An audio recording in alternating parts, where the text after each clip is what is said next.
श्री शिवाय नमस्तुभ्यम। हर हर महादेव। महाशिवरात्रि की आप सभी को बहुत सारी शुभकामनाएं। आप सभी की जो भी कामनाएं हैं, महादेव की कृपा से वह सभी कामनाएं पूर्ण हो।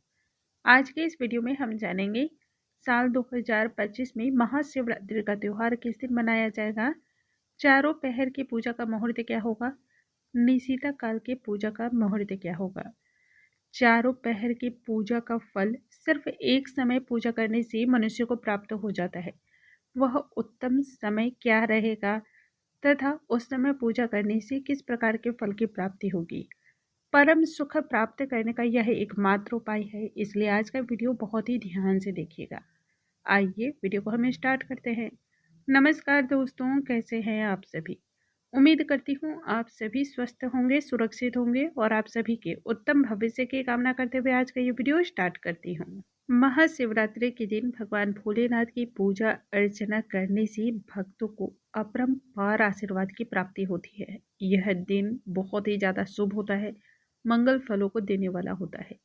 इस दिन किए गए जप तप पुण्य इत्यादि की कभी कोई समाप्ति नहीं होती है। भगवान भोलेनाथ ने शिव पुराण में इस दिन के विषय में स्वयं ही कहा है, जो व्यक्ति इस दिन पूजा आराधना करता है, भक्ति पूर्वक उपासना करता है, जप तप मंत्रों का ध्यान करता है, दान पुण्य करता है, असीम सुख की उसे प्राप्ति होती है। स्वयं उसे शिव के परम धाम में स्थान प्राप्त होता है। हर साल फागुन माह के कृष्ण पक्ष की चतुर्दशी तिथि पर महाशिवरात्रि का त्योहार बहुत ही धूमधाम से मनाया जाता है। साल 2025 में चतुर्दशी तिथि का आरंभ 26 फरवरी की सुबह 11:08 पर होगी एवं इसकी समाप्ति 27 फरवरी की सुबह 8:54 पर होगी। व्रत हम सभी जो है वह रखेंगे 26 फरवरी को, दिन बुधवार होगा। महाशिवरात्रि के दिन चारों ही पहर की पूजा का विशेष विधान होता है।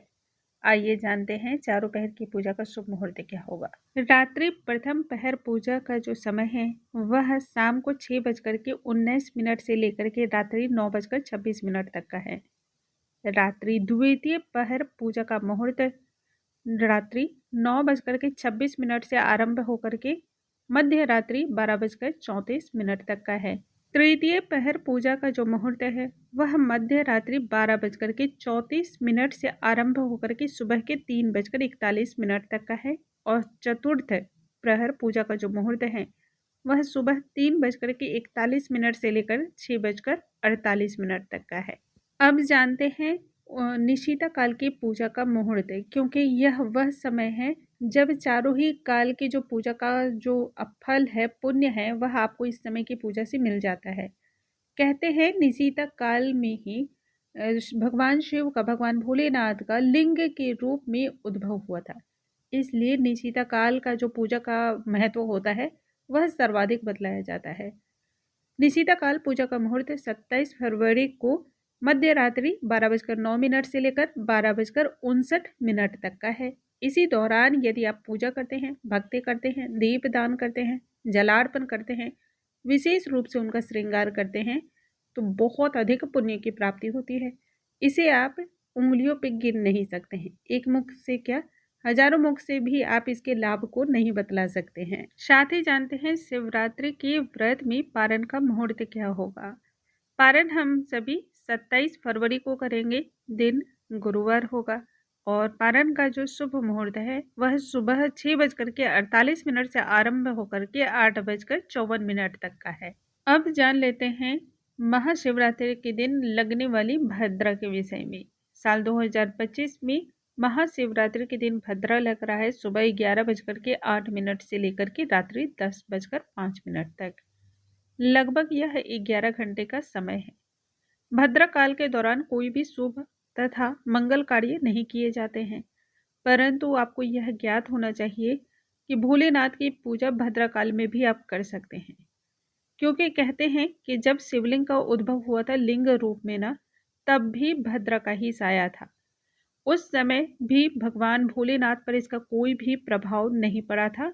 और इसलिए कहते हैं कि भद्रा काल में भी महाशिवरात्रि की पूजा भक्तगण पूर्ण भक्ति भाव से कर सकते हैं, समर्पण भाव से कर सकते हैं।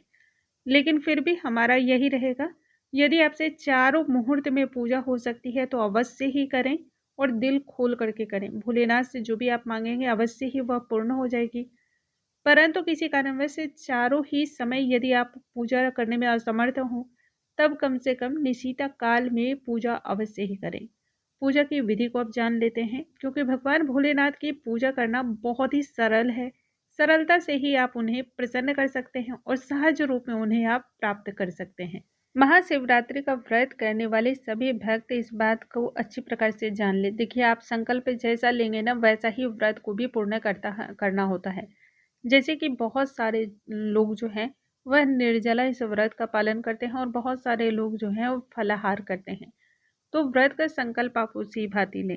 प्रातः काल स्नान इत्यादि करके आपको अच्छी प्रकार से निवृत्त हो जाना है। साफ स्वच्छ वस्त्र धारण कर लें और उस समय मानसिक रूप से भगवान भोलेनाथ का ध्यान करते रहें। सबसे पहले भगवान सूर्य नारायण को जल अर्पण करें, फिर घर के मंदिर में दीप प्रज्वलित करके व्रत का संकल्प ले लें। देखिए, पूजा तो वैसे आप कभी भी भगवान भोलेनाथ की कर सकते हैं, लेकिन यदि संभव हो तो संध्या काल में पूजा या फिर रात्रि जो निशिता काल हमने बताया है उस समय की पूजा विशेष प्रभावशाली होती है। इसलिए यदि संभव हो तो ऐसा जरूर करें। देखिए, पूजा आप घर में भी कर सकते हैं। शिव पुराण में इस बात का विशेष उल्लेख किया गया है। जो सुहागिन महिलाएं होती हैं वह पार्थिव शिवलिंग का निर्माण करके यदि पूजा करती हैं तो बहुत ज़्यादा प्रभाव इसका होता है। और जो विधवा स्त्रियां होती हैं उन्हें विशेषकर स्फटिक की शिवलिंग की पूजा करनी चाहिए। वैसे तो जो शिवालय में प्रतिमा स्थापित होती है, शिवलिंग स्थापित होती है, उनकी पूजा सभी भक्तगण कर सकते हैं। यह सब आपकी इच्छा पर, जैसी श्रद्धा उसके अनुसार ही कार्य को भी करना चाहिए। भगवान भोलेनाथ और माँ पार्वती को विभिन्न प्रकार से इस दिन स्नान कराया जाता है, क्योंकि इस दिन शिव विवाह भी हुआ था। तो इसलिए भगवान भोलेनाथ को जल, दूध, दही, घी, शक्कर, पंचामृत इत्यादि से अभिषेक कराना चाहिए।